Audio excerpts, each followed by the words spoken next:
Bien, queridos hermanos, hermanas, vamos a dar inicio a esta nueva sesión con el estudio, el análisis del libro Ocultismo Práctico y también el de la clave de la teosofía. Vamos avanzando, ya el libro del Ocultismo Práctico quedan pocas sesiones.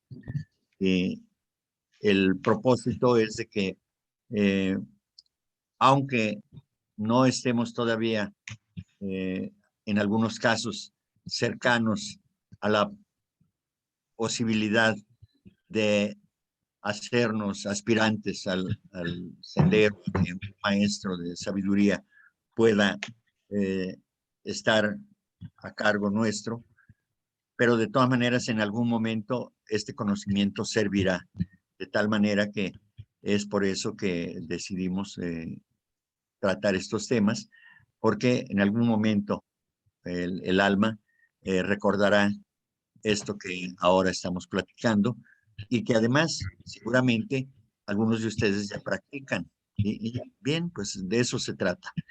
Vamos a iniciar con la oración de unidad. Les pido que cierren sus ojos y pongan atención en cada una de las palabras que voy mencionando. Vívanlas, siéntanlas y de esa manera podemos ir haciendo realidad también lo que nos dice esta invocación. Oh vida oculta que vibras en cada átomo, oh luz oculta que brillas en cada criatura, oh amor oculto que todo lo abarcas en la unidad, que cada ser que se sienta uno contigo, sepa que por lo tanto es uno con todos los demás. Que así sea. Bien.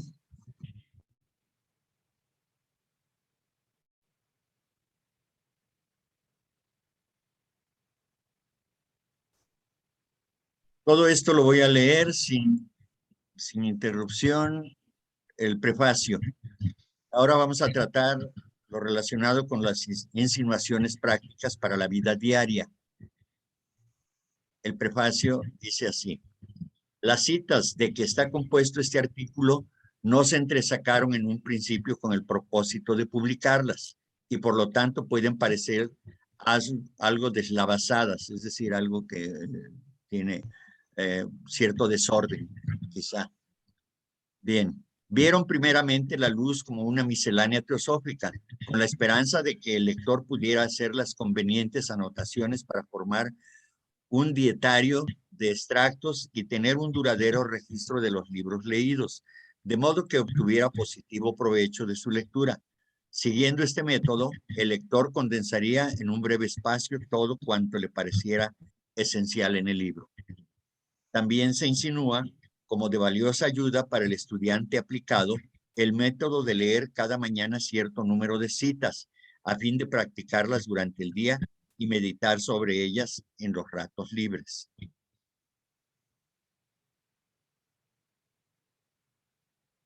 Bien, aquí iniciamos con las primeras indicaciones, las primeras insinuaciones acerca de esto que nos es cotidiano. Dice el texto: levántate temprano, tan luego como despiertes, y no te quedes perezosamente en la cama, medio despierto y medio soñando. Bien. Yo creo que a todos nos pasa esto, o en su gran mayoría, que despertamos y bueno, nos recostamos de un lado, del lado izquierdo, del lado derecho, y empiezan a generarse ciertos pensamientos, quizá lo que vamos a realizar durante el día, o quizá lo que soñamos, quizá traemos un pensamiento desde una preocupación del día anterior o de días anteriores, y quizá no hemos podido resolverlo porque no se lo hemos encargado al yo superior para que nos ayude a resolverlo. Y entonces, esto que nos ocurre, pues es cotidianamente, quienes tengan la costumbre de levantarse de inmediato, tan luego como despierten, hacen unas respiraciones, algunos acostumbran a hacer algunos ejercicios en su propia cama, eh, empiezan a hacer oración y demás, algunas cosas por el estilo, ¿verdad? O deliberadamente se levantan a meditar. Hay quienes se levantan a meditar a las 4 o 5 de la mañana, dependiendo de sus horarios de actividades donde tienen responsabilidades, compromisos y demás. Entonces, yo creo que esto tiene que ver con algo que es muy importante. La señora Blavatsky dice que una vez de que entramos en el estado de sueño, el cerebro deja de funcionar, es decir, ya no crea ideas, porque sigue funcionando desde luego, pero ya no está creando ideas. Ahora quien toma su lugar es el cerebelo, y el cerebelo es el que hace las funciones de mover durante los sueños. Todo esto. Se dice que el cerebelo se encarga de actividades instintivas. Por eso se dice también que eh, el, el cerebelo cumple la función de coordinar el trabajo de las funciones autónomas, ¿verdad? Del organismo. Entonces, ahí prácticamente pues no está, digamos, funcionando. Solamente se hace cargo, pero quizá de manera, pudiéramos decir, inconsciente, ¿verdad? Entonces, eh, es debido a esto, ¿verdad? Miren lo que dice la señora Blavatsky. El cerebelo es el órgano del instinto. La única cosa que funciona durante la noche es el cerebelo y no el cerebro. Porque los sueños o las emanaciones, dice ella, no sé cómo expresarlo. Bien, esos sentimientos instintivos que se sienten aquí son solamente recuerdos de lo que tuvo lugar. La cosa se distorsiona y al momento en que despiertas tienes un sueño y tú tienes algo que la mitad está mezclada con todos esos sentimientos que estuvieron activos mientras dormías y así sucesivamente. Si esta parte, el cerebro frontal, es decir, lo que conocemos como el cerebro, actuara cuando estamos dormidos, entonces tendríamos sueños consecutivos, es decir, uno tras otro se relacionarían. Porque ahora estamos sentados aquí y no soñamos, porque se están generando las ideas de manera consecutiva, digamos en el estado de vigilia, pero no en el sueño. Pensamos que ahora entendemos y tenemos toda clase de sueños despiertos, pero en ellos todo esto es hasta cierto punto consecutivo. Podemos pensar lo que creamos y hacerlo exactamente claro. Nosotros podemos inventar imágenes o, por ejemplo, un hombre estará escribiendo una novela, pero en un sueño tú no harás esto, justamente porque es esa parte la que actúa. Le preguntan, ¿es que es el cerebelo el que alguna vez deja de trabajar? Dice, no, pero se pierde completamente en las funciones del cerebro, estando, tal como dice el doctor Williams, conectado más con lo que él llama vida vegetativa. Esa es la función del cerebelo, según lo que dice la señora Blavatsky. Otro de los participantes en una reunión de las que hacía la señora Blavatsky en la logia en Londres, dice, los estímulos que provienen del cerebelo durante la vida despierta caen, todos ellos, por abajo de la conciencia despierta. El campo de conciencia estando ocupado completamente por el cerebro hasta que duerme, entonces los estímulos del cerebelo comienzan a formar el campo de conciencia. Bien, yo les voy a comentar por qué creo que se hace esta recomendación. Además, como el cerebelo es el de los instintos, el órgano de los instintos, entonces si uno durante el sueño estuvo dándole seguimiento a una cierta emoción y queda uno entre despierto y dormido, entonces puede acontecer que el cerebelo todavía esté actuando, pero ya de manera un poco consciente, porque el cerebro ya está en vigilia, no completamente, pero ya está entrando en funciones. Entonces, podamos tener ideas peligrosas, ¿verdad? Y que podamos poner en práctica. Ahora, también puede despertarse en ese momento la posibilidad de ingresar en la luz astral. Les voy a relatar que a mí en 1985 yo desperté a las 5:30 de la mañana, digamos, y pues con la idea de prepararme para ir a trabajar.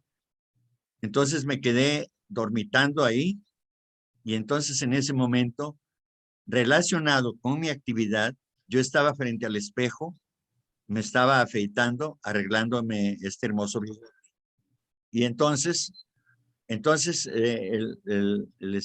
la hoja de afeitar se me pasó y no pude arreglarle. Yo veía cómo caían los vellitos, así, caían y me llenaba de tristeza, tanto que lloré y desperté llorando por esa situación. Entonces, bueno, pues ya me desperté, me levanté y fui a hacer lo que tenía que hacer, bañarme y demás. Y entonces salí.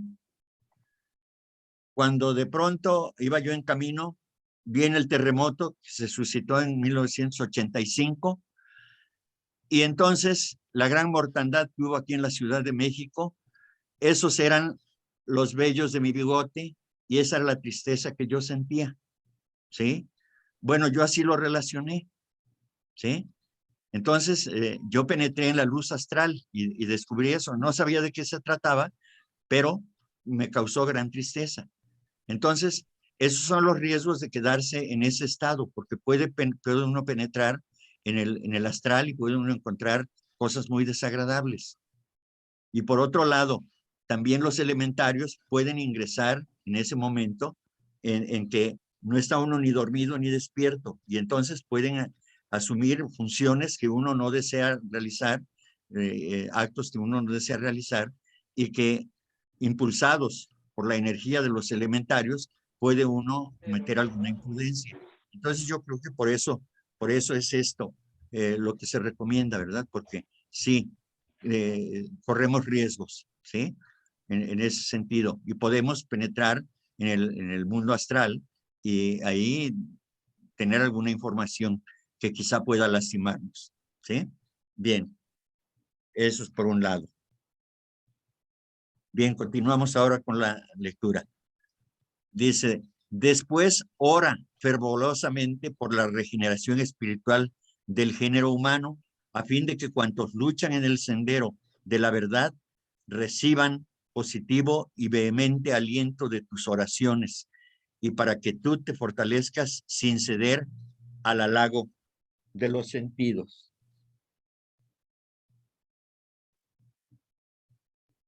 Bien, en este sentido, esto de la oración, recordemos que la oración tiene una característica. La señora Blavatsky dice que la oración es un ejercicio de voluntad. No es estar recitando como pericos, como loros, como aves parlantes, una oración, una palabra tras otra. Se trata de efectivamente ejercitar la voluntad y encaminar esos pensamientos, esas palabras, esos deseos hacia un objetivo particular, elevado, desde luego, ¿verdad? Entonces, hablando de la oración en la clave de la teosofía, dice, ¿no creéis en la oración? Es la pregunta. Y la señora Blavatsky dice, no en la oración compuesta de tantas o cuantas palabras.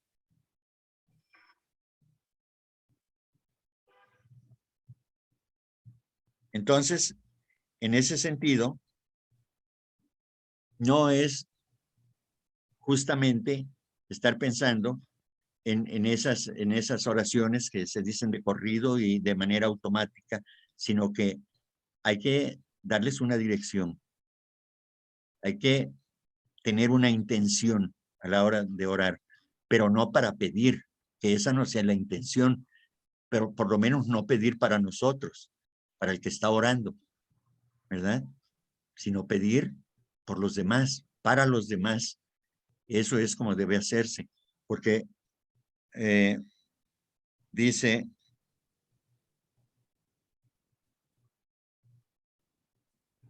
esto entendido esotéricamente, se haya corroborado por Buda y Jesús. El uno dice, no solicites nada de los dioses impotentes, no ores, más bien obra. Vean qué importante es esto. En lugar de estar pidiendo poderes o favores y demás, debemos ponernos en acción. Hay que obrar para que las cosas se den. De otra manera, no, porque si invocamos al Dios Todopoderoso, pues nunca nos va a escuchar. ¿Por qué? Pues porque estamos incapacitados de poder llegar a esas alturas. Nuestras oraciones, pues a lo sumo llegarán a conmover a otro ser humano al que podamos dirigirle nuestros pensamientos, ¿verdad? Pero nunca al Dios omnipotente, al Dios todopoderoso, al Dios uno. Eso no, porque eso no sucede así. Yo creo que en toda nuestra América Latina, por lo menos, pues somos muy devotos de ciertos santos, de ciertas advocaciones, divinidades y demás. Yo les comento que aquí, en México, pues ahora está muy de moda de unos 20 años hacia acá, el santo favorito aquí en México, entre la Virgen de Guadalupe y varias vírgenes que hay repartidas en toda la nación, San Judas Tadeo. San Judas Tadeo se ha vuelto el preferido de muchas personas. Y entonces le piden y le piden y según las personas todo se los concede. Mi manera de ver eso, de entenderlo, no es que el santo esté respondiendo, sino que con su poder las personas hacen posible lo que llaman un milagro, ¿verdad? Entonces es tan vehemente la forma de pedirlo que ellos no se dan cuenta que es su propio ser interior, su propio ser divino, el que está moviendo esas energías y que hace llegar para sí aquello que desea tan vehementemente. Y a fuerza de repetir y de pedir y de pedir, pues entonces se logra. Pero no es el santo el que hace el milagro, no es la advocación, es él mismo que mueve las energías y no se dan cuenta de ese enorme poder que tienen. Entonces, yo creo que yo seguramente, por ser tan egoísta, pido y pido y nada se me concede. Entonces, o no sé pedirlo, o no soy tan vehemente, no soy tan sincero a la hora de pedir, ¿verdad? O de plano, el santo al que invoco, pues no somos amigos, ¿no? No le caigo bien. Pero bueno, esto es un tanto en cuanto en broma, ¿no? Porque sucede, porque dicen, no, yo ya me cansé de pedir a tal santo y pues no me hace caso. Seguramente no lo merezco y seguramente es eso, ¿no? Pero así son las cosas, ¿no? Entonces dice, nada pidas al silencio, pues no puede ni hablar. Perdón, antes, no solicites nada de los dioses impotentes, no ores, más bien obra, pues la oscuridad no se aclarará. Nada pidas al silencio, pues no puede ni hablar ni oír. Y el otro gran maestro, Jesús, dice, cualquier cosa que pidáis en mi nombre, el de Cristo, la haré.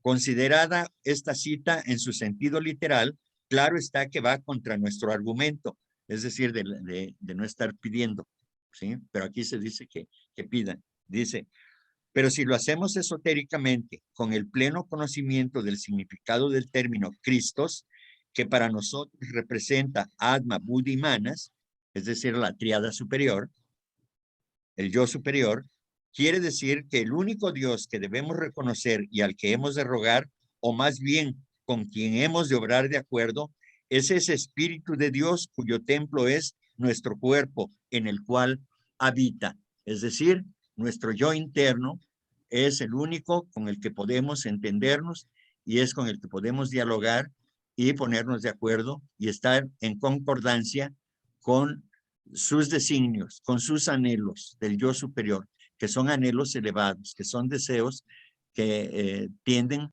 hacia la mónada espiritual, hacia la mónada divina, hacia Dios prácticamente. Entonces, es de esa manera que es, ha de hacerse la oración en este caso. Y en esos términos, en el libro de los pies del maestro, dice, en función de la oración, en lugar de estar pidiendo para uno, y recordemos que todo llega por añadidura también, si uno aboga, si uno lucha, si uno pide por los demás, entonces las fuerzas de la naturaleza, obviamente, que corresponden, sin que uno pida, ¿sí? Pero entonces, no pensemos que al pedir por los demás, estemos ya a la espera de que algo bueno nos va a ocurrir, porque entonces estamos fallando, es como si estuviéramos pidiendo. Entonces, olvidarnos de la recompensa y pedir por los demás, por amor a los demás, por el propio amor a los demás solamente. Entonces, en ese sentido, en una de las instrucciones, en el libro de A los pies del maestro, dice, piensa cada día en alguien de quien sepas que está afligido o sufriendo o necesitado de ayuda y vuelca sobre él el caudal de tu amoroso pensamiento. Vean ustedes qué maravilla en este sentido. En lugar de pedir por mí, que estoy sufriendo, pido por alguien, por algún hermano. Quizá como se hace en los templos católicos que de vez en cuando visito, donde se pide por los enfermos y por todos los demás, sin nombre, solamente enviamos pensamientos de amor. Muy bien, esas formas mentales van a aterrizar, van a llegar, a depositarse en la mente, en el corazón de alguien que esté necesitando eso que nosotros, esa energía que estamos enviando, ¿sí? Y lo mismo, desde luego, que se ora también para hacer daño, ¿verdad? Recordemos cómo los cruzados y los musulmanes, cada quien por su lado, oraban a su Dios, que era el mismo, finalmente, ¿verdad? Entonces, esta cuestión de estar orando, de estar pidiendo para que mi ejército derrote al otro y yo salga victorioso, pues es egoísmo, eso es magia negra, ¿verdad? Entonces, pero eso se acostumbraba y hoy en día se seguirá haciendo seguramente, ¿verdad? Hoy, aquí en México hay un santo al que se encomiendan los rateros, ¿verdad? Los ladrones, ¿sí? Tienen hasta su iglesia, su capillita, y ahí van a pedirle que pues los proteja porque pues van a salir a trabajar, ¿sí? Está en el centro de la Ciudad de México, no recuerdo si es San Hipólito, no, perdón, San Camilo, creo. Entonces, bueno, no recuerdo exactamente, pero ahí van a orar y le llevan y le cuelgan, le llevan dinero, pues agradeciéndole que les fue bien y que los protegió. Eso existe, ¿verdad? Entonces, ese tipo de oraciones, pues es egoísmo, es magia negra, es otra cosa totalmente diferente para lo que dice la señora Blavatsky que ah, que hay que hacer. Dice, siguiendo con la clave de la teosofía, que después vamos a llegar a este punto también. Dice, pero no rezó el mismo Cristo y no nos recomendó que orásemos. Dice, así consta, pero aquellas oraciones, entre comillas, pertenecen precisamente a esa especie de comunión que acabamos de mencionar con el Padre en secreto de cada cual, es decir, con nuestro yo interno, con nuestro yo superior. De otro modo, identificando a Jesús con la deidad universal sería demasiado ilógica y absurda la conclusión inevitable de que él, es decir, el mismo Dios, si se le considera un Dios, se oró a sí mismo, separando la voluntad de ese Dios de la suya propia. Y eso no puede ser, obviamente, ¿verdad? Entonces, todo esto nos da la pauta para entender que debemos ejercer ese poder, esa voluntad de querer ayudar, de querer servir a los demás. Esa es la forma que debemos orar, no pidiendo, ¿verdad? Sino ofreciendo, tratando de dar. Eso es lo que nos enriquece espiritualmente. Lo demás nos empobrece. Pidiendo para nosotros mismos nos empobrece espiritualmente. Y finalmente, las riquezas materiales son pasajeras, son efímeras, son una ilusión. Claro que en este mundo fenoménico, pues es muy real, porque sí suenan las monedas y sí brillan los billetes de todos colores, ¿verdad? Y los cambiamos por mercancías. Pero, desde luego, que eso termina, ¿verdad? Y termina físicamente, materialmente, cuando perdemos el dinero, perdemos el trabajo, perdemos la oportunidad de tener dinero y se pierde, porque es una ilusión. Pero lo que es espiritual, eso no se pierde. Hay un ejemplo clásico. Si a Carolina yo le doy una moneda de 10 pesos o de 10 dólares, para ser más universales, y ella me da otra moneda con el mismo valor, ¿qué pasó? Pues nos quedamos los dos igual. Tenemos la misma moneda o una moneda diferente, pero con el mismo valor. No nos enriqueció ni nos empobreció, quedamos iguales. Pero en cambio, si yo les doy un conocimiento elevado, que eleve espiritualmente a su ser interior, entonces ustedes están enriqueciendo. Y por añadidura, yo también me enriquezco porque soy partícipe de esa obra que se está realizando entre dos. No es de uno solo, es entre dos.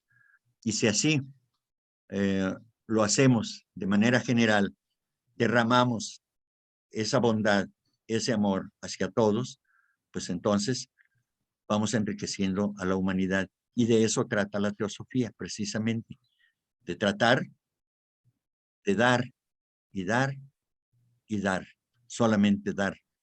Lo demás es asunto de la naturaleza. No nos preocupemos. La naturaleza corresponde, ¿verdad? Por eso dice, sirve a la naturaleza, colabora con la naturaleza y ella te corresponderá, ella te prestará obediencia, ¿sí?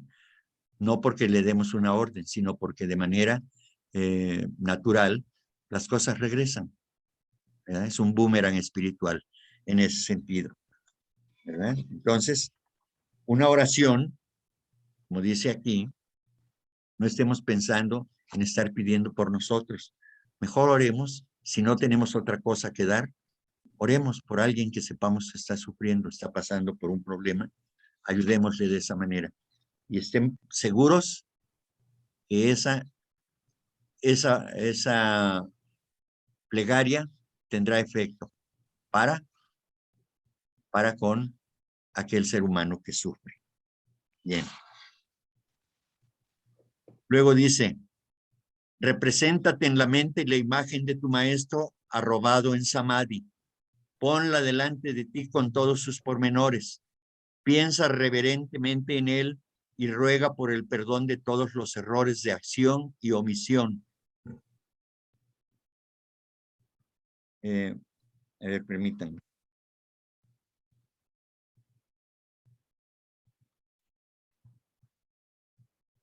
Con esto te será más fácil concentrarte, purificar el corazón y hacer mucho más. Hasta ahí. Entonces, para aquellos que tienen la posibilidad de visualizar mentalmente a alguien que represente un maestro de sabiduría, y yo les puedo decir, un maestro de sabiduría con el que estamos más asociados, con el que tenemos mayor contacto de manera permanente, prácticamente desde que nacemos, es con la imagen del Cristo, ¿sí? Del Señor Jesucristo. Entonces, si esto ocurriera, pues podemos, es decir, si alguien desea practicar una meditación en ese sentido, pues yo creo que lo más cercano que tenemos por nuestra idiosincrasia, porque todo el tiempo hemos estado apegados a la religión de los cristianos, pues entonces sería oportuno pensar en el Maestro Jesús, ¿verdad? Y la sola imagen, seguramente, si la capturamos, si logramos visualizarla de manera fija, seguramente en la medida que vayamos avanzando en nuestra meditación, iremos dándonos cuenta de que va a cobrar vida esa imagen, de que va a emitir sentimientos, de que en la mirada vamos a descubrir esa dulzura, de que quizá podamos escuchar algunas palabras salidas de su voz, de su ser amoroso. Yo creo que eso puede ser posible, desde luego. Desde luego que se requiere una pureza de pensamiento para poder hacer eso. No cualquiera puede hacerlo. Además, es un ejercicio de atención y de concentración para poder visualizar permanentemente esa imagen. No es fácil retenerlo. Quizá para algunos sí es muy fácil imaginar a un ser como el Maestro Jesús y tenerlo ahí por 5, 10, 15, 20 minutos, una hora, no sé, ¿verdad? Entonces, la recomendación es esa, ¿verdad? Pon delante de ti a esta imagen con todos sus pormenores, la mirada, la sonrisa, una voz, una actitud, cualquier cosa de eso. Pero en el libro de los pies del maestro, el maestro le dice al discípulo respecto del maestro, si no lo has visto aún, trata sin embargo de forjarte una idea de él y de tener fe en él. Vean, de tener fe. Pues si no, ni aún él podrá ayudarte. Si no hay perfecta confianza, no puede producirse el perfecto influjo de amor y de fuerza. Esto es lo que se requiere, tener fe, tener confianza en uno mismo primero, porque si no tenemos confianza en nosotros, ¿cómo podemos imaginar a un ser tan elevado? Porque si no tenemos fe en nosotros, entonces podemos creer que lo demás es pura falacia, es pura ilusión, que no existe. Entonces, primero tener confianza en nosotros mismos para poder confiar en el poder del maestro. Pero por otro lado, se puede tener fe en el maestro, pero solo en el maestro. Y nos devaloramos a nosotros mismos también. Y aquí las dos partes tienen que jugar un papel importante. Nosotros debemos tener fe, tener certeza, tener confianza en que el maestro existe y que está ahí en esa condición porque ha trabajado mucho durante muchas vidas y que ahora derrama sobre la humanidad todo su amor, toda su bondad, toda su generosidad, toda su comprensión y sin pedirnos nada a cambio. O quizá solamente nos pida que hagamos lo correcto. Bien. Entonces, si nosotros no podemos ayudarnos, como dice aquí el texto, él tampoco podrá ayudarnos. Porque además, los maestros de sabiduría no pierden el tiempo para aquel que no quiere.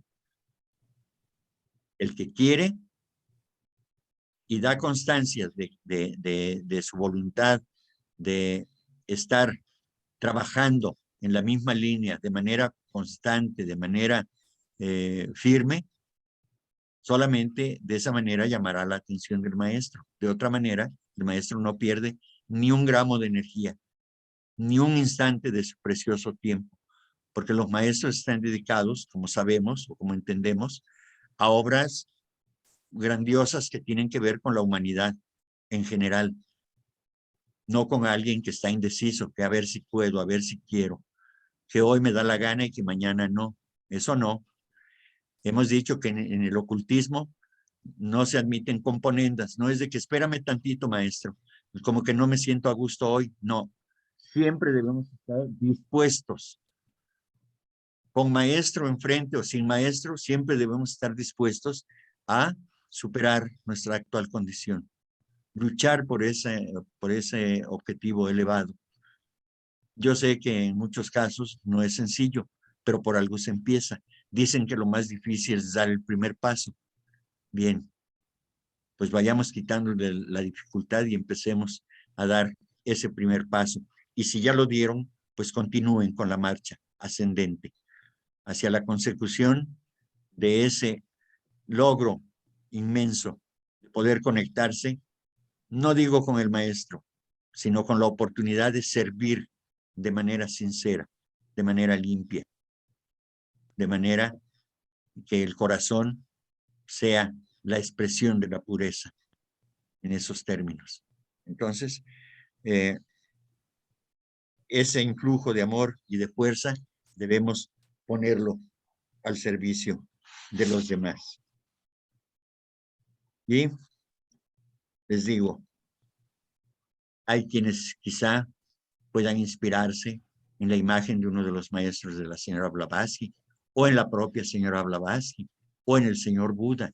Cualquiera de estos grandes seres vendrían bien para visualizarlos, para hacer una práctica de meditación en este caso, de una oración del ser, no de un amor no de una oración de la persona, sino una meditación del ser superior.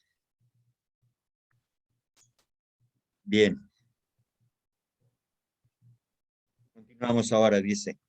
Reflexiona sobre los defectos de tu carácter, descubriendo por completo tus vicios y los fugaces placeres que te proporcionan, y determínate firmemente en hacer, a ver, nuevamente. ¿Dónde estoy? Ah.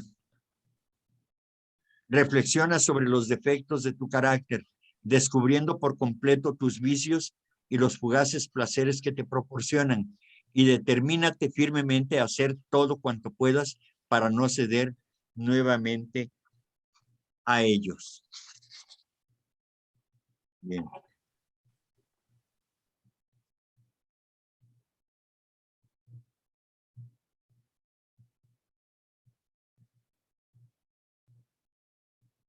A ver, ¿me lo puedes poner nuevamente, Caro, por favor?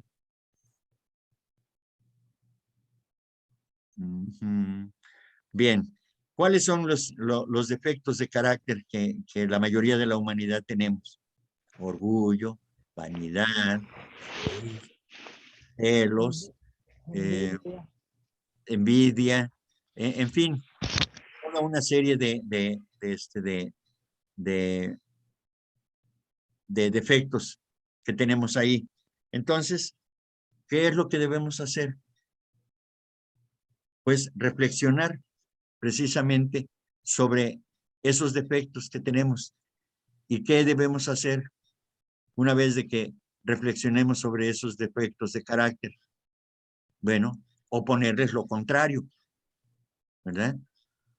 Nosotros sabemos perfectamente cuáles son nuestros vicios, cuáles son nuestras debilidades, ¿verdad? Entonces, a cada uno de esos vicios, a cada uno de esos defectos, opongámosles su contrario, ¿verdad?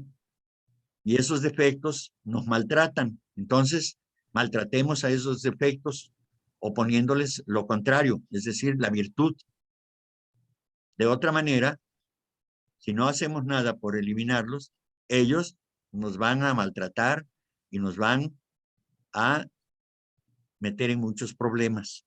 En cambio, si nosotros empezamos a sacar la cabeza, a luchar, a emerger, a tratar de derrotarlos, oponiéndoles la virtud contraria, entonces estaremos dando un paso muy significativo en nuestra evolución, porque este carácter, una vez fortalecido y encaminado hacia lo elevado, ese carácter nos dará la oportunidad de que en las próximas encarnaciones aparezcan como fortalezas para nuestra vida de la nueva encarnación. Entonces, debemos precisamente hacerlo con determinación, porque estos defectos que tenemos vienen de muchas vidas atrás. Y ahora, si deseamos firmemente hacer el trabajo por desapegarnos de ese tipo de condiciones en las que estamos sometidos por nuestros defectos de carácter, entonces debemos hacerlo firmemente, de una manera determinada. Entonces, esto nos lleva a que poco a poco nos vamos fortaleciendo, que de esa manera vamos triunfando sobre nuestros defectos. Uno de los defectos mayores del carácter es el orgullo. Y al señor Sinet le dice el maestro: amigo, cuidado con el orgullo y el egoísmo, dos de las peores trampas para los pies de aquel que aspira a escalar los elevados senderos del conocimiento y la espiritualidad. Vean cómo es una muralla difícil de vencer, esto del orgullo y del egoísmo, que son de los peores males, de los peores defectos que tenemos en nuestra personalidad, ¿sí? Esto, desde luego que está incentivado, está fortalecido por los magos negros, particularmente, dicen los maestros y la señora Blavatsky, los Dugpas, los casquetes rojos del Tíbet, que están constantemente luchando porque no haya avance espiritual en la humanidad. Luego dice: mi buen amigo, con tales sentimientos latentes ardiendo en tu corazón, no podrías ni siquiera ser un chela laico. Es decir, si tenemos orgullo y egoísmo acendrado, pues nunca podemos ni siquiera ser un chela laico, ya digamos tomado en cuenta por un maestro, ¿verdad?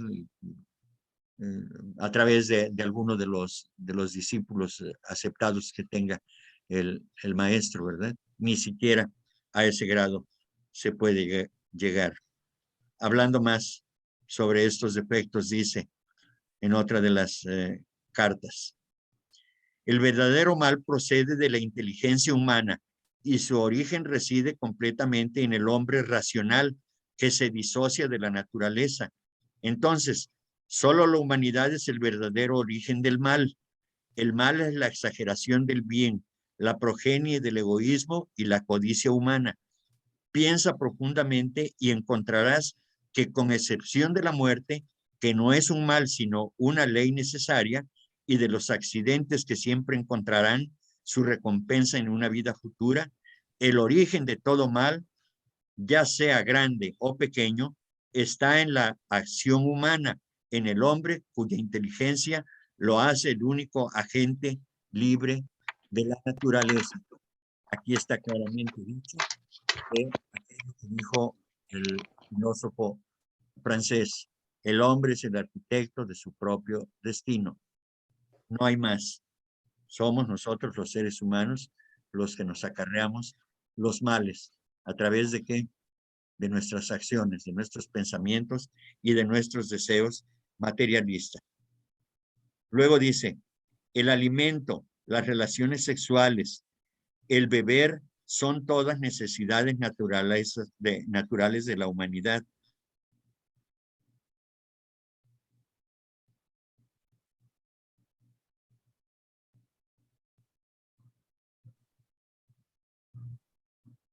Sin embargo, el exceso en ellas ocasiona la enfermedad, la miseria, el sufrimiento mental y físico, y estos últimos son transmitidos como los mayores males a las generaciones futuras, la progenie de los culpables, es decir, los culpables somos los que realizamos ese tipo de acciones.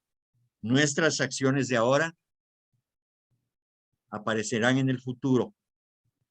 Es una herencia maldita cuando actuamos de manera egoísta que dejamos para el futuro, y que habrá mentes o seres débiles de carácter que van a recibir ese impulso que nosotros estamos generando. Llámese como se llame, la acción, si es egoísta, va a afectar a una parte de la humanidad, ¿sí? Entonces, el miedo también, el rencor, los deseos de venganza, todo eso va enriqueciendo un medio ambiente terrible para aquellos que no tienen la fortaleza de resistir y que el mal penetra con más facilidad en ellos. Pero somos nosotros los responsables. La ambición, el deseo de asegurar la felicidad y la comodidad de aquellos que amamos, obteniendo honores y riquezas, son sentimientos naturales, loables, pero cuando estos transforman al hombre en un tirano ambicioso y cruel, en un avaro, en un ególatra egoísta, traen sufrimiento indecible a los que están a su alrededor, tanto a las naciones como a los individuos. Todo esto entonces, el alimento, la riqueza, la ambición y mil otras cosas más que tenemos que dejar de mencionar, se convierten en el origen y causa del mal, sea por su abundancia o por su ausencia. Conviértete en un glotón, un libertino, un tirano, y será el causante de enfermedades, de sufrimientos humanos y de miseria. Todo exceso es malo, sencillamente, así, digamos, eh, resumimos todo lo antedicho.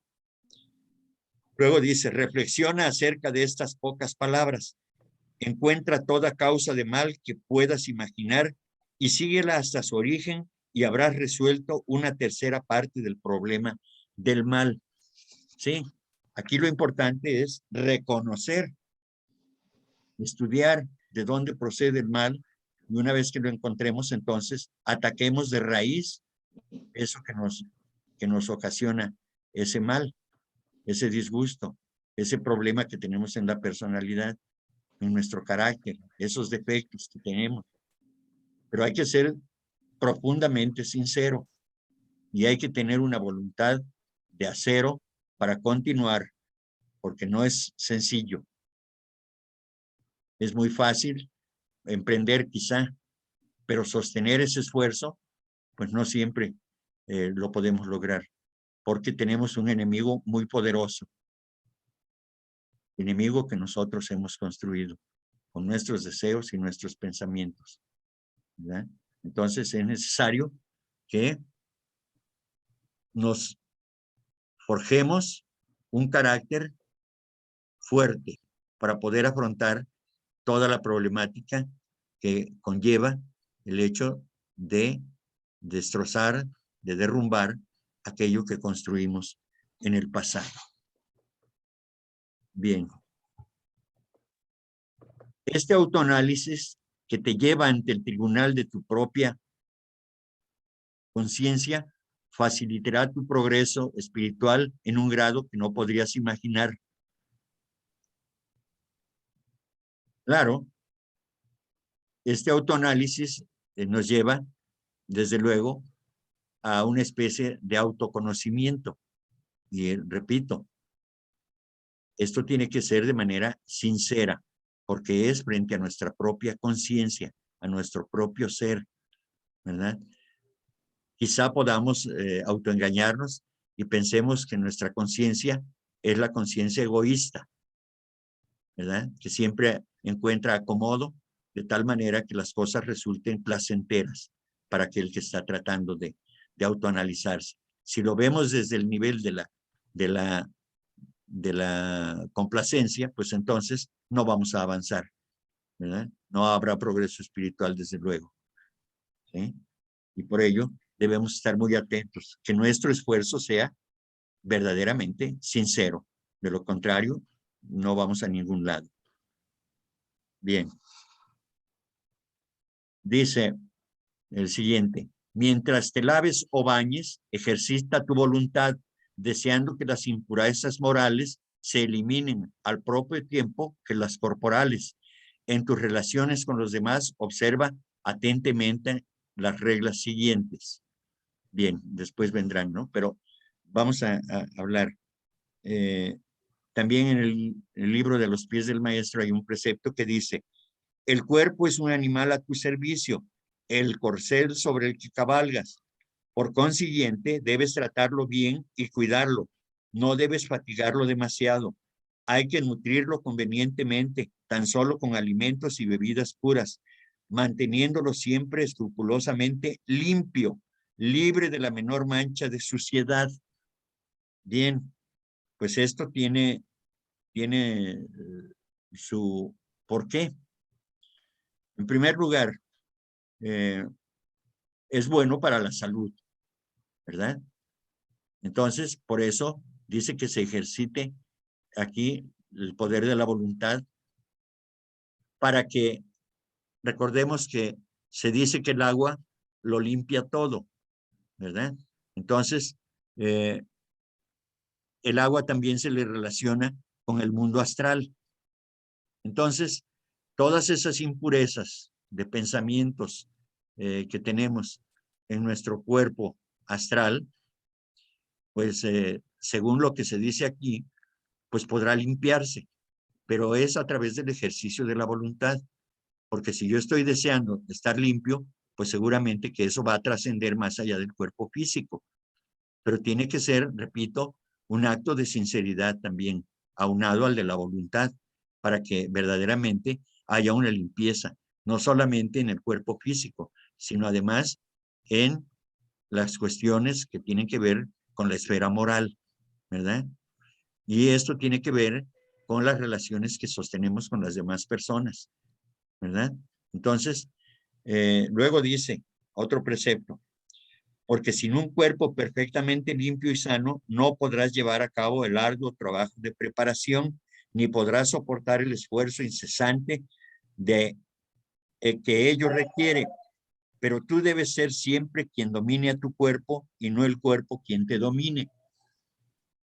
Precisamente, aquí desde luego que se está hablando a un discípulo, a un aspirante al sendero. Entonces, cuando el maestro le exija cierto trabajo, el maestro no va a poder comunicarse debidamente porque hay mucha suciedad en sus cuerpos, los cuerpos sutiles y en el cuerpo físico. Y si en el cuerpo físico se le está exigiendo que haga un esfuerzo físico grande, si no tiene salud, ese cuerpo físico no va a responder. Y un instrumento así no es, digamos, útil para el maestro. Entonces, por eso, en este sentido, son tan estrictas las reglas que se deben cumplir para que el maestro pueda convivir, pueda utilizar al discípulo para que realice tareas que se le vayan asignando, no porque el maestro no pueda hacerlas, sino porque el maestro está capacitando al discípulo para que pueda ir tomando experiencia y además sepa cómo conducirse en unas actividades de servicio, porque el maestro nunca pedirá que se le sirva a él, sino que toda la energía disponible del discípulo debe ser puesta para los demás, no para el maestro.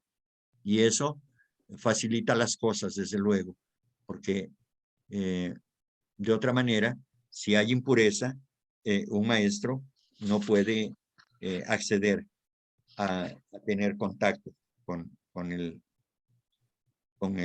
discípulo. Luego, hablando sobre lo mismo, dice, hay que tener mucho cuidado con la limpieza.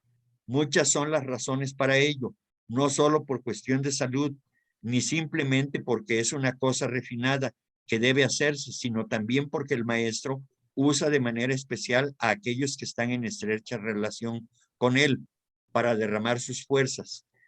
Esto generalmente lo confiere a sus discípulos que están en contacto directo con él, pero cualquier persona que trata seriamente de vivir los principios que se exponen en libros como el que estamos estudiando, está bajo su vista y es posible, por lo tanto, que esa persona pueda ser necesaria y usada como un canal de fuerza. Es decir, si aquí hay estudiantes sinceros, si hay estudiantes que requieran, que tienen la pureza que un maestro requiera, pues puede hacer uso de esa persona en algún momento para realizar alguna actividad. No estamos exentos en las posibilidades de poder servir a la causa de un maestro. No es que directamente un maestro nos contacte, pero sí a través de una idea o de un ideal elevado puede ingresar en nuestra aura, en nuestra mente y nos mueve. Y de esa manera estamos sirviendo a esa causa, a ese ideal del maestro. Entonces, nosotros estamos en esa posibilidad, en esas condiciones. Algunos quizá puedan verlo lejano, pero es real. Eso puede acontecernos. Por ello es muy importante que tratemos de hacer las cosas lo mejor que podamos, atendiendo desde luego a estos preceptos, a estas enseñanzas. Quizá podamos decir, usted está hablando de que eso es para los discípulos, pero es que nadie puede saber si es un discípulo que ya esté recibiendo alguna luz, algún acompañamiento. No ciertamente ya entrevistarse con un maestro, pero sí ya recibir los impulsos de esas energías poderosas y benéficas que están generando los maestros a cada instante. Luego dice, bien pudiera suceder que el lugar determinado no se encontrase un discípulo adecuado para canal de determinadas fuerzas y que alguna otra persona no tan adelantada sí estuviera en condiciones de servir para ese propósito. En tal caso, el maestro podrá usarla. Es lo que yo les comentaba, ¿sí? Si dentro de los estudiantes o fuera de la sociedad teosófica hay personas de gran corazón, que tengan pureza de corazón, que tengan pureza de pensamientos y sus deseos sean elevados, puede en todo caso un maestro utilizarlo para cumplir con algún propósito, ¿sí? Por tanto, si el cuerpo físico de la persona elegida se hallase en malas condiciones de limpieza en un momento dado, el maestro no podría utilizarlo, pues no sería un canal apropiado. Sería esto semejante a conducir agua limpia por una tubería sucia. En el camino se contaminaría. Es por ello que los que están en estrechas relaciones con el maestro son excesivamente cuidadosos de su limpieza corporal. Cuidemos, pues, de satisfacer esta condición de limpieza, pues sin ella nunca podremos ser utilizados. Porque sin un cuerpo perfectamente limpio y sano, no podrás llevar a cabo el arduo trabajo de preparación, ni podrás soportar el esfuerzo incesante que ello requiere. Es algo de lo que ya mencionamos. Finalmente dice, en las presentes circunstancias, la preparación para el sendero es cosa verdaderamente ardua y el apresurarla requiere un incesante esfuerzo que no podremos soportar a menos que todos nuestros cuerpos, el físico inclusive, estén en buenas condiciones. Por tanto, para el progreso rápido es necesaria una salud perfecta y en cuanto esa salud falla, hay inmediatamente una demora. Quienes cuidan del progreso de un discípulo están muy pendientes de que no haya un esfuerzo excesivo y nunca le encomendarán un trabajo sin que tengan la seguridad de que puede ser perfectamente desempeñado por él y con un conveniente margen de capacidad. Vean ustedes qué tan importante es tener nuestro cuerpo físico en condiciones saludables para poder servir. Si no es a un maestro, por mandato de un maestro, es servir a los demás. Una persona enferma de la mente no puede servir convenientemente dando alguna instrucción o alguna sugerencia, ¿verdad? Entonces, en este sentido, pues es necesario que esté en condiciones de poder soportar todo esto, desde luego, con una condición inmejorable. Bien, entonces vamos a dejar esto hasta aquí y ya nos abocamos ahora al siguiente libro, que es La clave de la teosofía. Reflexionen mucho sobre esto de lo que hablamos hoy. Yo les comenté que hoy se iba a hablar ya más aterrizado, ya más cercano a nosotros, a nuestra vida cotidiana, porque en las otras sesiones, si bien es cierto que hablamos de cosas importantes, pero como que no estaban tan relacionadas como puedan estar relacionadas estas cosas de las que hablamos este día. Creo que es muy importante porque son cosas que van a servir en otra encarnación o en esta misma, servirán, desde luego. Y sobre todo, estas cosas últimas de las que estuvimos hablando, creo que bien pueden servirnos para mejorar nuestras condiciones de vida, ¿verdad? Entonces, es de esta manera que terminamos la sesión correspondiente al ocultismo práctico y continuamos la próxima semana. Y ahora vamos a continuar con la clave, la teosofía, clave de la teosofía.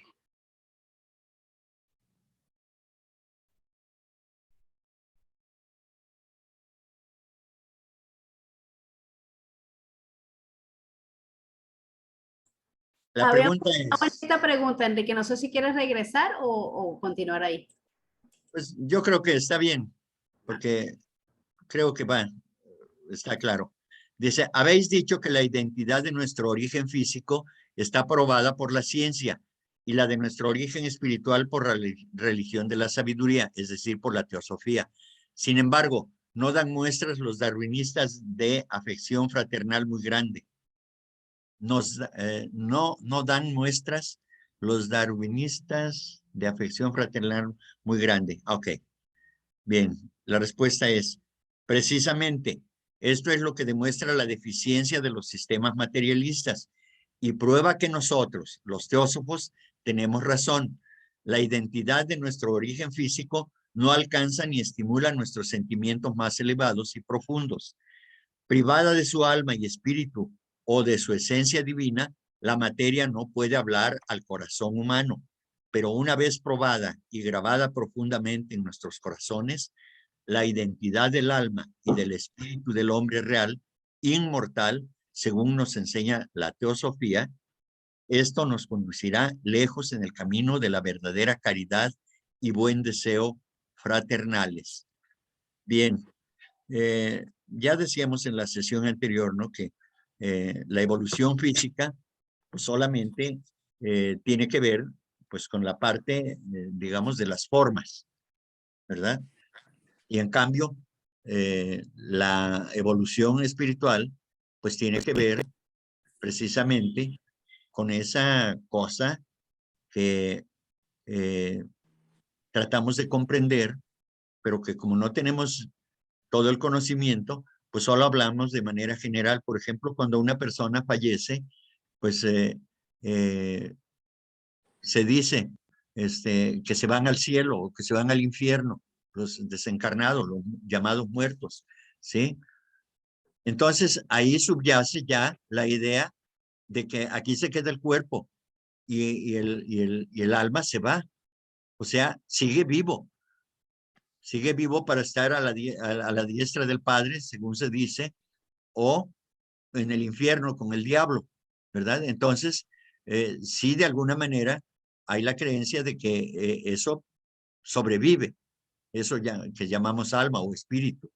¿verdad? Eso sobrevive, ¿sí? Pero ¿qué es lo que pasa aquí con respecto a la evolución física? Ya hablábamos la vez anterior de que existe el eslabón perdido ese, ¿no? Famoso, ¿verdad? Entonces, se dice en teosofía que ese eslabón, pues es el alma, ¿verdad? Esa cosa espiritual que los científicos tienen extraviada, ¿verdad? Y que mientras no cambien su manera de pensar, que solamente piensen en la cosa material, en las formas físicas, pues no van a encontrar esa conexión y entender que existe la reencarnación y que esa energía que llamamos alma y que es propiamente pues el alma humana. Y el alma humana no es otra cosa más que la mente. Nosotros somos mentes, somos esas mentes que reencarnamos. Entonces, mientras los científicos materialistas no reconozcan que hay un espíritu detrás de las formas, entonces las cuestiones van a seguir ahí atoradas, todos estos conceptos, pues van a seguir ahí, solamente dándole prioridad solamente a la evolución física, pero sin tomar en cuenta que detrás de la evolución física está la evolución espiritual, ¿sí? Se dice, hablando del Señor, del Maestro Jesús, por ejemplo, y del Señor Cristo, ¿sí? Que en este caso, el Maestro Jesús tenía un cuerpo perfecto, muy evolucionado, su cuerpo, porque trabajó para tener ese cuerpo, según lo que estábamos hablando, de cuidar ese cuerpo físico.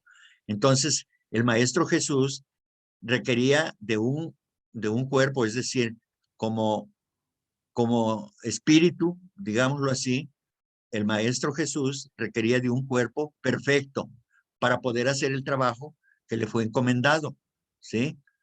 Y recordemos que el maestro, su maestro, el Señor Cristo, de vez en cuando daba enseñanzas muy importantes, tomaba el cuerpo purísimo del Maestro Jesús, ¿sí?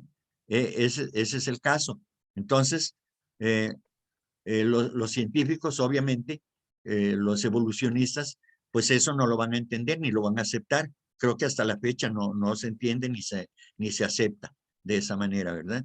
Y mientras se siga así, pues a nosotros nos toca la tarea de ir, digamos, muy presuntuosamente, iluminando las mentes de los seres humanos que estén interesados en este trabajo, ¿no? En este conocimiento, ¿verdad? Es esto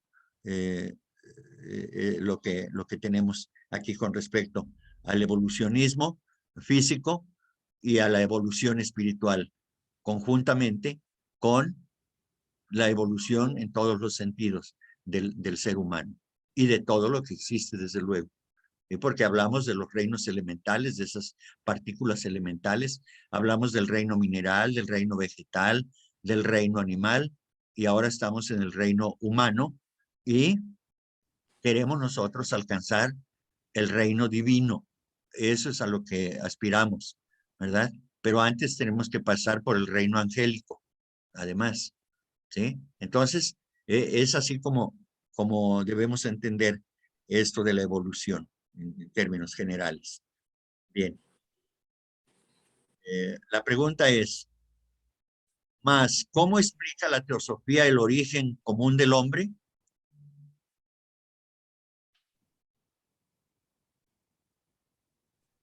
La respuesta es, enseñando que la raíz de toda la naturaleza objetiva y subjetiva y todo en el universo visible o invisible era y será para siempre una esencia absoluta de la que todo parte y a la que todo vuelve, ¿sí?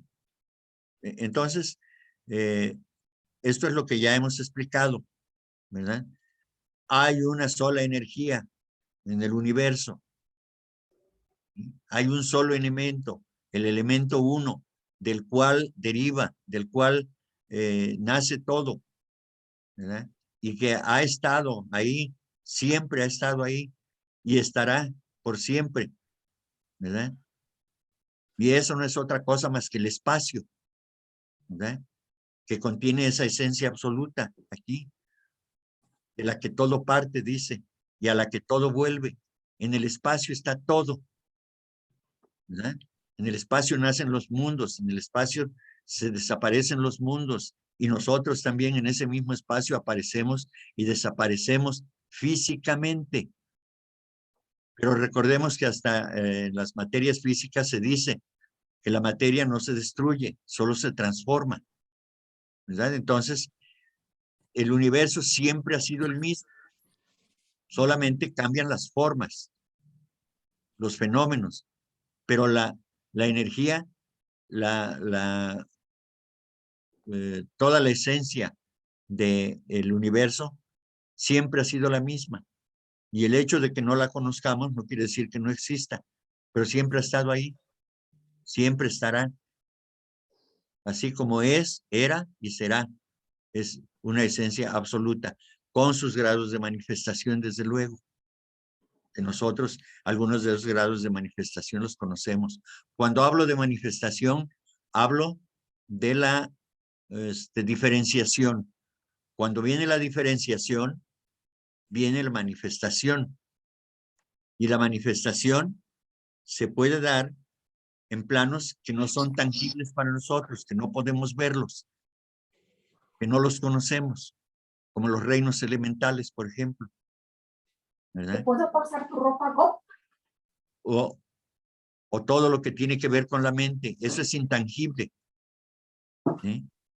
Se le da una corporificación, se dice el cuerpo mental, porque alrededor de nuestro cuerpo físico existe el aura, y eso viene a ser el cuerpo.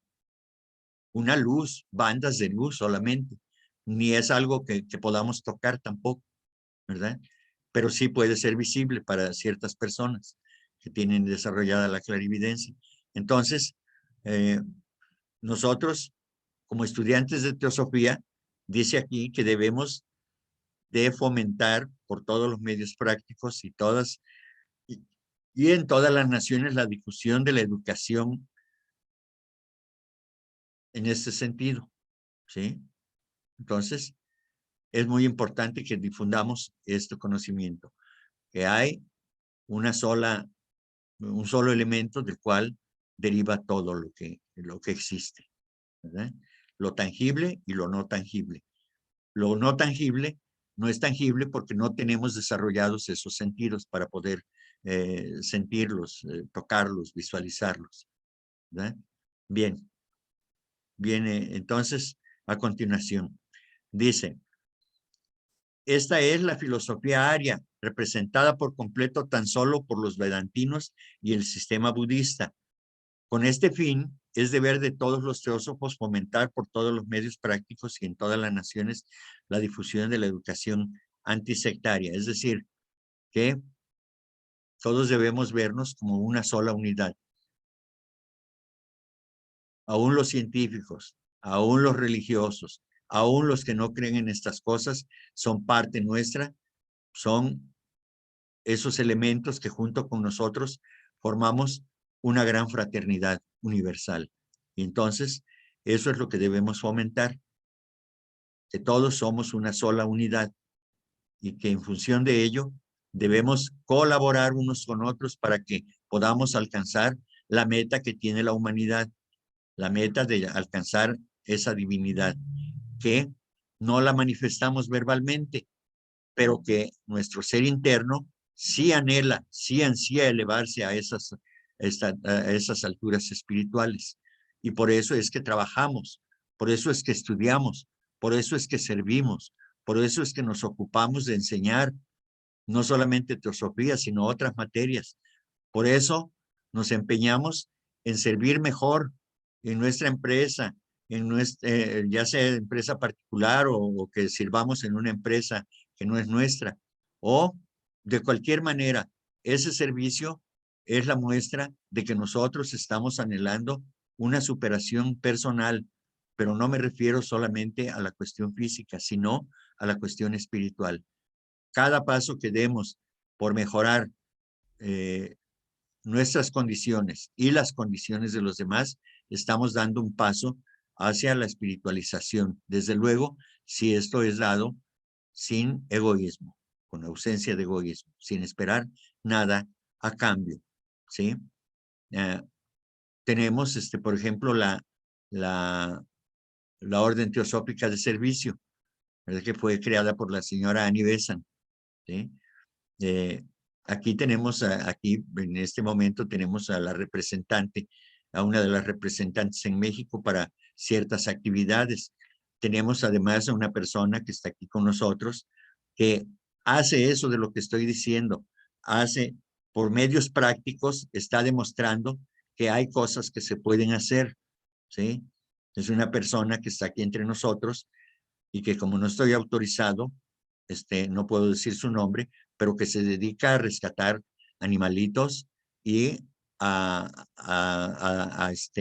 darles bienestar lo mejor que se pueda a través de medicamentos, de alimentación, dándolos en adopción. Y esa es una gran cosa, ¿sí?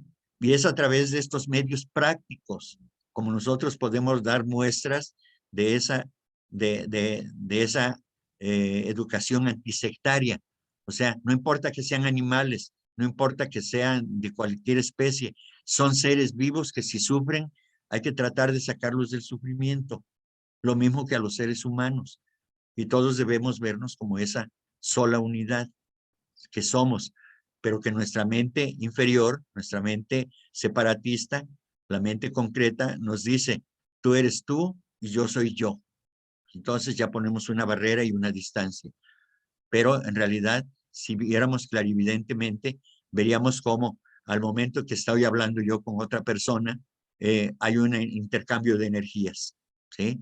Y que si me emociona gratamente, entonces los tonos de mi aura se podrán armonizar, pero que si me hace enojar, entonces voy a montar en cólera y entonces va a ser una revolución de remolinos allí en mi pobre aura, ¿verdad? Pero con colores horribles, negros, rojizos, anaranjados, todos revueltos ahí. Y desgraciadamente eso perdura a veces por semanas, como estaba diciendo Olguita hace rato, ¿no? Que ella regularmente no se enoja, que suele enojarse, pero allá cada 50 años, dice ella, ¿no?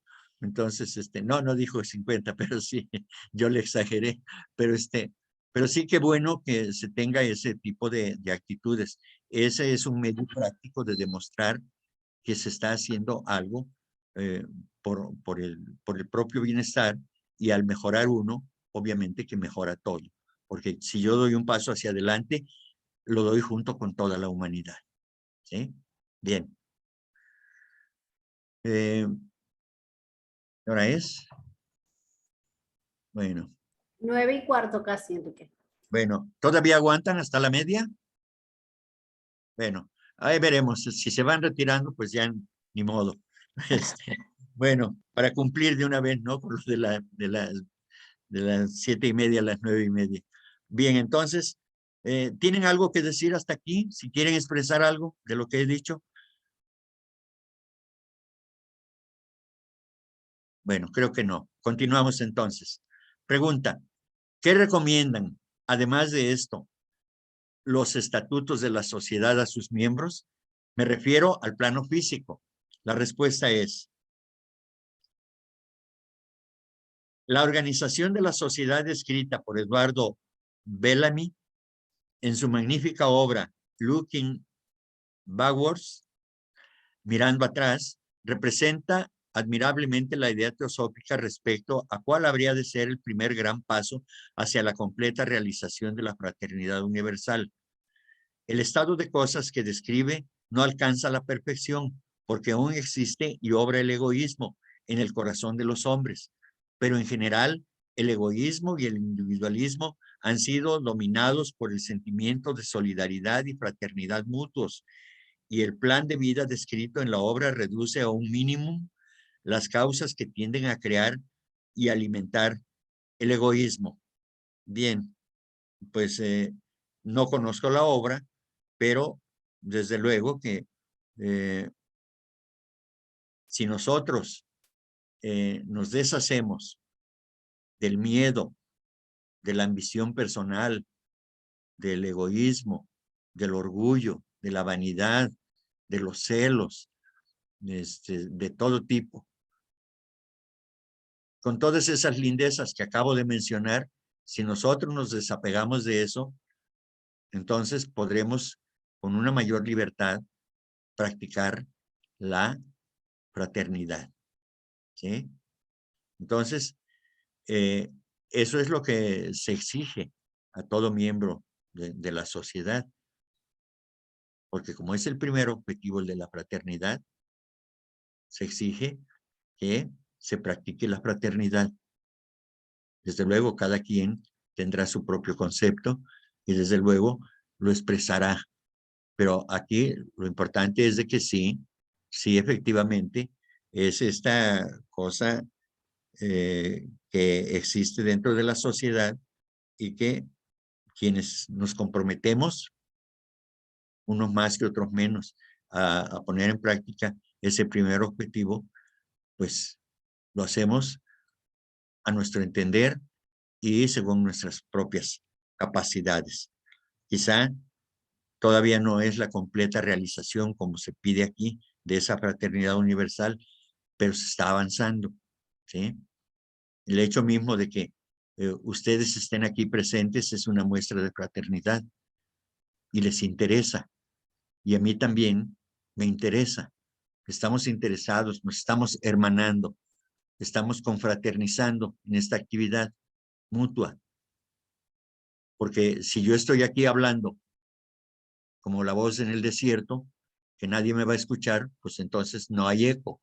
Pero si ustedes me escuchan, obviamente pueden regalarnos una sonrisa como la que nos está dando Carolina, ¿verdad? ¿Sí?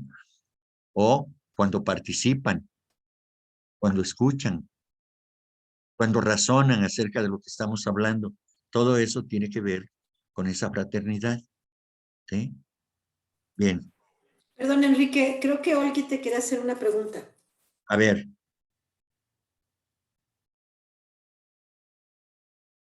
Adelante, Olgalina. Tu micrófono está apagado. Es que han hablado ahorita de la superación, del trabajo, de todo lo que hacemos para ir incrementando un poco nuestro nivel y alcanzar mayor espiritualidad. Por ejemplo, ahorita me está pasando algo de que no me estoy concentrando para hacer un trabajo y terminarlo hacia la perfección. De repente hago otros trabajos o proyectos y no importa, o sea, me mato, me desvelo hasta sacarlo y hasta que es exitoso. Y ahorita en lo mío me estoy auto boicoteando o con muchísima flojera o dispersión. ¿Qué me aconsejan hacer para salir de este bache? Gracias. ¿Tú dónde estás, Olga? Ahorita estoy aquí en la Ciudad de México, Bien, estoy en casa. bien. Seguramente conoces aquel dicho que quizá en otros países latinoamericanos se acostumbra también. Voy a consultarlo con la almohada. ¿Conoces? Se conoce Sí, ese dicho, por ¿verdad? supuesto, Bien. sí. Esa consulta con la almohada es la consulta con el yo superior, nuestro Sí, Dios interno. Entonces, si quieres solucionar un problema, antes de dormir, encomiéndale el problema a él, encomiéndale la respuesta, la solución. Y eso sí, tienes que estar muy atenta cuando despiertes. El primer pensamiento, la primera idea que venga a tu mente, a tu cerebro, es parte de la respuesta, ¿sí? A veces no nos gusta, ¿sí? Pero generalmente da resultado.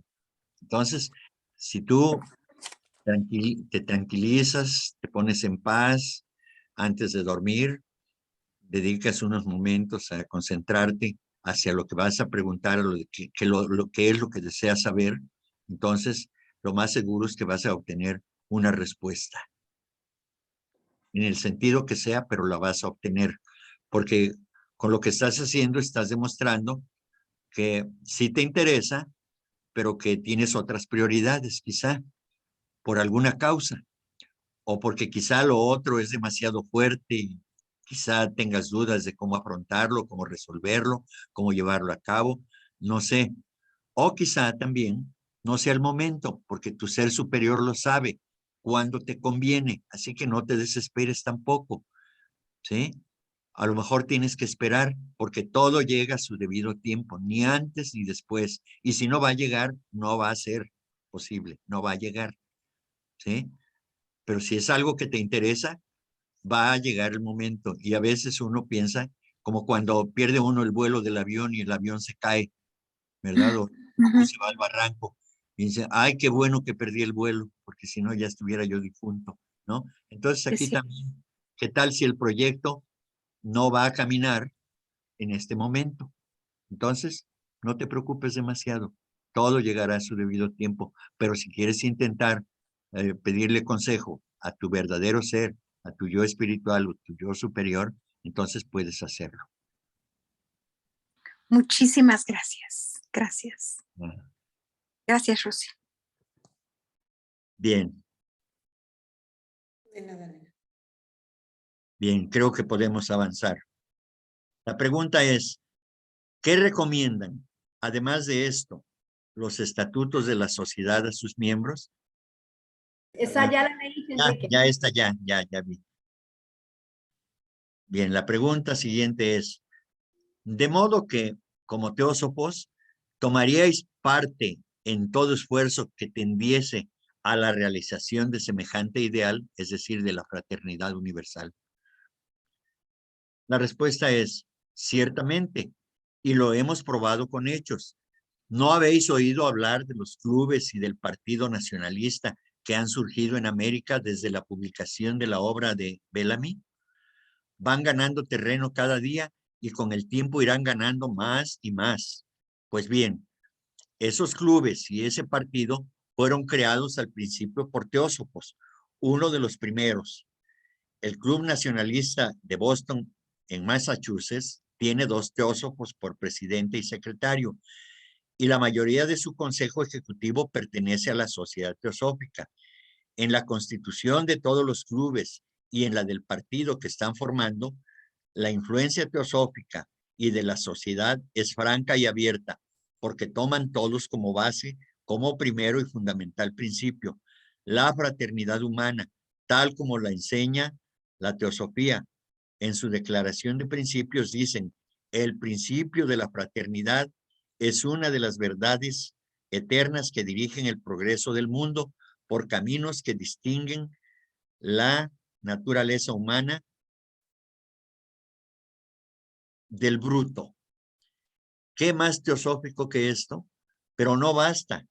Lo que es necesario también es grabar en los hombres la idea de que si el origen de la humanidad es uno, debe entonces haber igualmente una verdad común en todas las diferentes religiones, excepto en la judía, puesto que ni en la cábala misma se encuentra expresada. Bien, no nos vamos a meter con la cábala, pero lo cierto es de que efectivamente, cuando uno conoce la teosofía, entonces los dichos, las enseñanzas de las religiones o la visión que tiene uno respecto de la cosa científica cambia. En mi caso, yo cuando asisto a algún templo, cosa que hago muy rara vez, ya no voy con el espíritu que yo iba anteriormente. ¿Cuál era esa idea? Ir a pedir. ¿Sí? Por eso los templos, sobre todo los católicos, están llenos de malas energías, porque todos los creyentes van a pedir y van a arrojar ahí todas las emociones de pesar que tienen en su ser, en su persona, y ahí se quedan guardadas, ahí se quedan flotando todas esas ideas, de tal manera que hay templos en los que va uno, si el sacerdote no está, no es de una elevada condición espiritual, pues entonces esas energías no se disipan fácilmente, no son canalizadas. Y entonces se quedan ahí en el ambiente del templo. Y entonces las personas que asisten, pues se sienten incómodas, se sienten inquietas por toda esa mala energía que está ahí. Bien, entonces, este principio de fraternidad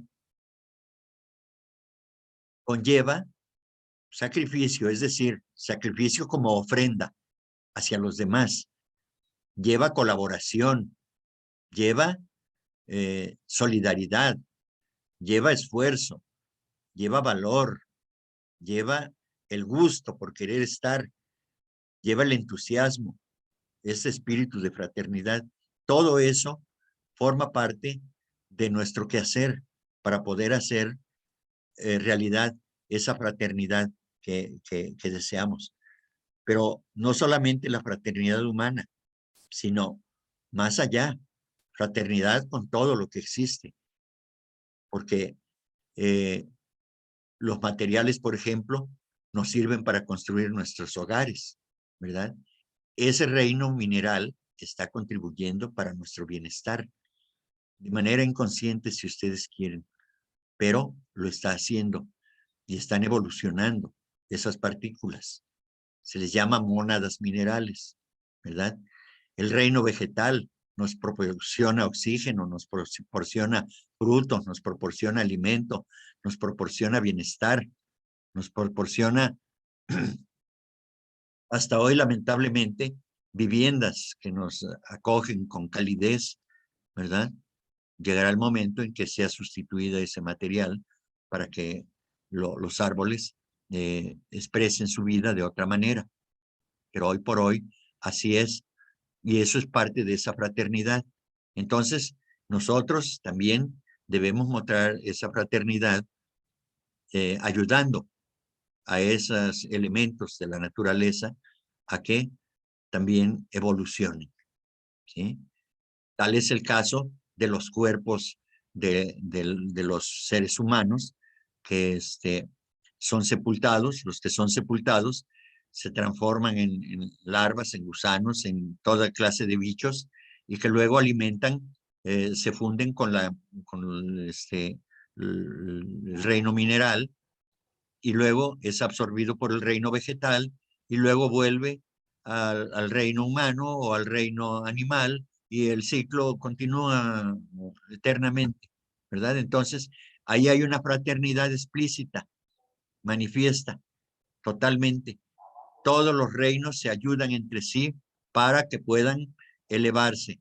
Nosotros debemos ayudar a los otros reinos a que consigan su propósito. Ellos están de manera inconsciente, pero nosotros podemos ayudarlos de manera consciente. Como a nosotros nos están ayudando los maestros de sabiduría precisamente a que nos estemos elevando, a que continuemos con nuestro progreso espiritual y así cada uno de los reinos ayuda al que está más abajo, pero también el que está más abajo impulsa porque quiere, anhela llegar al siguiente nivel y entonces se pone al servicio del que está en una condición de superioridad. Ese es el proceso de la fraternidad. Ayudarnos unos a otros eternamente. No es de momento, es para siempre. Entonces, esto es lo que deben enseñar los científicos, lo que deben enseñar las religiones, lo que deben enseñar los filósofos, porque todos somos una y la misma cosa. Y todos vamos hacia el mismo propósito. Emanamos de una fuente y vamos a regresar a esa fuente, pero enriquecidos, ¿verdad? Y ese es el propósito de la evolución y es a través de la fraternidad que podemos nosotros avanzar en ese propósito de la evolución. Y en la medida que avancemos, en la medida que logremos ese objetivo de la fraternidad, en esa medida se irá acrecentando el poder de la humanidad como tal, hasta alcanzar la divinidad. Creo que hasta aquí la dejamos por hoy. Tenemos una importante tarea para reflexionar. Ahora vine, creo que muy filósofo. El tema se prestó. ¿Algo que decir finalmente? Les queda un minuto. Consejos Buenas noches. Ay, perdón.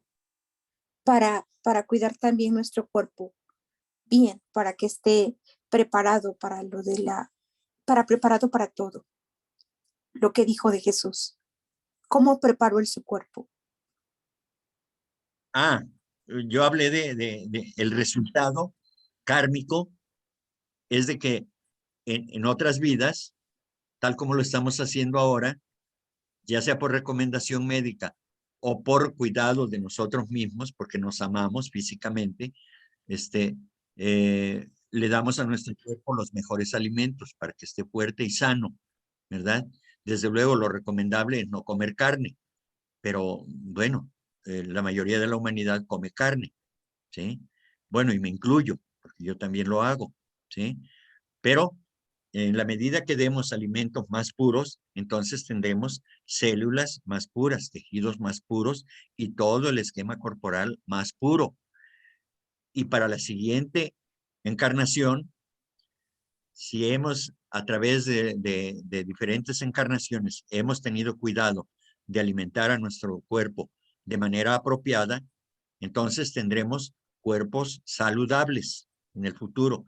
A eso me referí cuando el cuerpo del Maestro Jesús, porque kármicamente, es decir, por designio de karma, él mereció tener ese tipo de cuerpo, porque lo fue construyendo desde antes, ¿sí?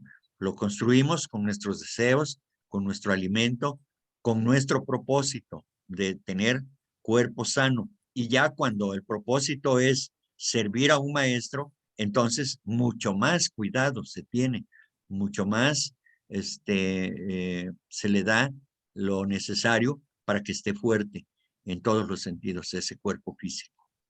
Porque es por mérito que tenemos estos cuerpos, ¿sí? Y también por demérito cuando tenemos enfermedades, pero sí se va trabajando en encarnaciones previas para merecer. Gracias, gracias. Bien, bien, Carla, muchas gracias por tu mensaje. Siempre es un gusto tenerte entre nosotros.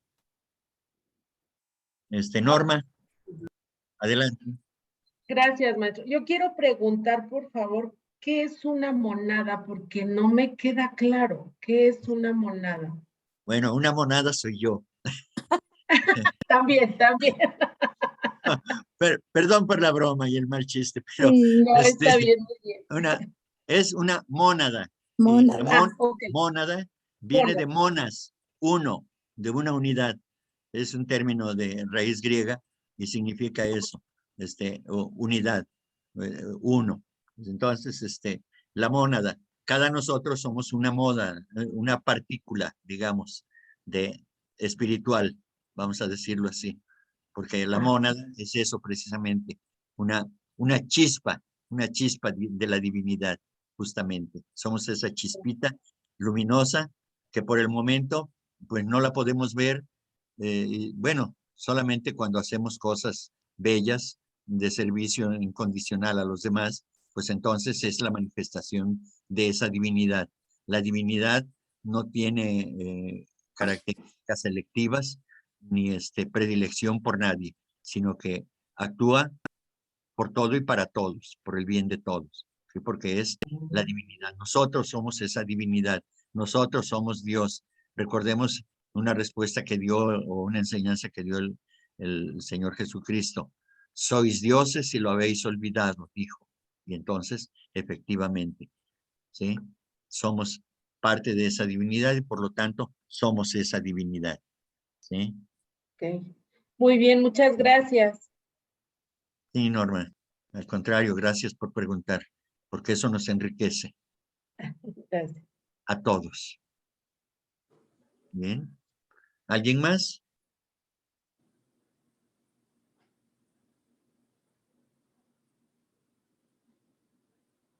Bueno, creo que ahora sí ya los cansé. No, Pues me da mucho gusto porque se van a ir a dormir plácidamente.